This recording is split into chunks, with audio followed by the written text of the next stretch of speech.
که نیت کردن در مورد کار و تغییرات کارشون، حالا با یه افرادی که کارهای بین المللی میخوان انجام بدن، شروع کاری رو دارن، این شروع خیلی بزرگی هستش و تغییرات رو داره نشون میده، به خاطر اینکه کارت عرابه هست.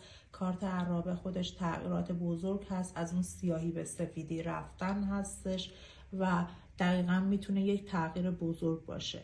ولی روی شراکت، چون ایشون با اون شرکاشون، چون سه شریک رو دارن، دوچار چالش شدن و مشکلاتی هست، چون میخوان از اون کار قبلی کامل خروج بشن و به کار جدید برن. یک کمرخم شدگی و یک مشکلات و چالش هایی براشون افتاده، دعواهایی دارن با اون شرکا و میخوان اون شراکتشون رو کات کنن. به همین دلیل بسیار به هم ریختگی دارن. روی کار جدیدشون به دلیل اینکه کارت 6 شمشیر افتاده، سفر و راهی رو باید برن. حالا این سفر میتونه به اطراف ایران باشه یا کلا ما سفر رو سفر نزدیک میبینیم، چون تغییراتی که روی کارشون میخوان انجام بدن نیاز داره که بخوان به یک سفری برن.